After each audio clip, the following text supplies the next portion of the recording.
तो आज हम बात करेंगे शेयर आपको कब बेचना चाहिए। तो ये क्वेश्चन सभी के मन में आता होगा कि हमें शेयर भाई बेचना कब चाहिए। बाय तो हम कर लेते हैं, बट यहाँ बेचते टाइम हमें पेट में गुदगुदी होती है कि भाई शेयर ऊपर जा रहा है, अब कब बेचे कब बेचे, प्रॉफिट पे प्रॉफिट हो रहा है भाई, अब कब बेचे कब बेचे। तो भाई ये क्वेश्चन सभी के मन में आता है और मैं इसका आज प्रॉपर इसका आंसर दूंगा। तो यहाँ पर वीडियो को ध्यान से देखना, थोड़ी सी लंबी होगी बट हाँ आपको समझ में आएगा। तो उस किसी भी शेयर को आपने पहले तो ये बताओ कि आपने बाय क्यों किया था। बाय आपने किया होगा किसी न किसी टेक्निकल स्ट्रेटजी के बेस पे, और टेक्निकल स्ट्रेटजी के बेस पे बाय नहीं किया तो भाई आपने यहाँ पर ऐसे ही गैम्बलिंग कर रहे हो मार्केट में, अंदर तो मार्केट में पैसा बनेगा नहीं। ठीक है, तो प्लीज यहाँ पर एक तो टेक्निकल स्ट्रेटजी के ऊपर शिफ्ट हो जाओ, और जिन्होंने टेक्निकल चार्ट पैटर्न के हिसाब से ट्रेड लिया था उसके बाद में अगर शेयर उस टेक्निकल चार्ट पैटर्न से नीचे आ जाए तो आपको घबराना नहीं चाहिए। बिकॉज मार्केट में ये साइकिल होती है कि मार्केट पहले ऊपर जाती है, फिर नीचे गिरती है, और फिर एक रेंज में कंसोलिडेशन करती है, और उसके बाद में दोबारा वही साइकिल रिपीट होती है। तो यही आपको कोई भी स्टॉक में देखने को मिलेगा। आपने अगर किसी स्टॉक को बाय किया है तो उसको एक लेवल तक होल्ड करा करो जब तक आपका टेक्निकल चार्ट पैटर्न यहाँ पर अचीव ना हो।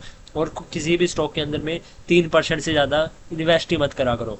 इसी से क्या, क्योंकि अगर कोई स्टॉक में आपका चार्ट टेक्निकल चार्ट पैटर्न अगर गलत भी हो जाएगा तो आपको परेशानी नहीं होगी कि हाँ भाई अब क्या करें, कोई फंस नहीं गए। तो यहाँ ये बात ध्यान रखना, पहला पॉइंट तो किसी भी स्टॉक में 3% से ज़्यादा इन्वेस्ट मत करना, ट्रेड मत करना। और फिर उसके बाद में कोई भी स्टॉक बाय करो तो एक टेक्निकल चार्ट पैटर्न आपके पास में होना चाहिए जिस बेसिस पे आप बाय कर रहे हो, और आपको खरीदते टाइम ये पता होना चाहिए कि आपको बेचना कब है। अदरवाइज मार्केट में जो ऑपरेटर्स होते हैं वो शेयर को भगाते रहेंगे और आपके मन में गुदगुदी होती रहेगी, अब क्या करूँ अब क्या करूँ, और उसके बाद में गुदगुदी के चक्कर में आपको पता ही नहीं लगेगा कब आपको सेल करना है, और उसके बाद में वो शेयर नीचे गिर जाएगा। एक एग्जांपल देता हूँ मैं आपको। फॉर एग्जांपल हम जैसे कि अपने गाँव में अपनी क्यारियों के अंदर में टमाटर बोते हैं, तो टमाटर एक टाइम के बाद में आके पक जाते हैं। पक जाने के बाद में वो लाल होते हैं, जब उनको तोड़ देते हैं और उससे फिर सब्जी बना लेते हैं।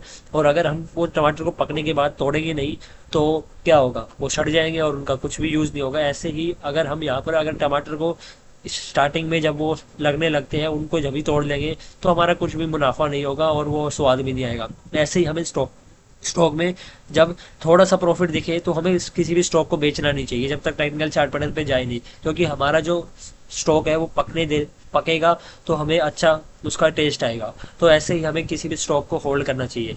और शेयर को कब बेचना चाहिए, तो टेक्निकल चार्ट पैटर्न जब भी आए अपना तो जब भी बेच देना चाहिए। और कभी भी किसी स्टॉक को ऐसे मत सोचना कि ये मेरा भाई है मैं इसको ही होल्ड करके रखूंगा, नहीं। अगर फॉर एग्जांपल आपने मानो कि यहाँ पर एक बार आपने नहीं बेचा, उसके बाद में शेयर नीचे गिर गया, उसके बाद में फिर प्रॉफिट आ गया, फिर नहीं बेचा, तो भाई पिछला प्रॉफिट कहाँ गया, अब का प्रॉफिट कहाँ गया, और वो पैसा निकाल के किसी और स्टॉक में लगा दो।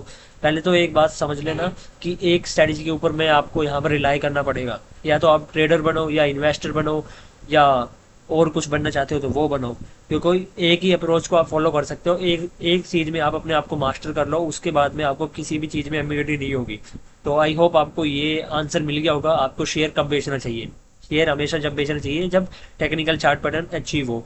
और बिना टेक्निकल चार्ट पैटर्न के यहाँ पर काम करते हो तो प्लीज़ मैं बता रहा हूँ आपको, इमीडिएटली आपके स्टॉक जो प्रॉफिट में है या लॉस में है उनको सेल करके अपने पास रख लो। अदरवाइज आपके मार्केट में इतने तगड़े लॉसेज होंगे कि आप यहाँ पर रिलाई भी नहीं कर पाओगे, आप सुसाइड कर लोगे। तो मिलते हैं नेक्स्ट वीडियो में, तब तक के लिए एंजॉय करना और चैनल को सब्सक्राइब कर लो। और अगर आपको कुछ भी प्रॉब्लम है तो कमेंट में आप मेरे से पूछ सकते हो। ठीक है।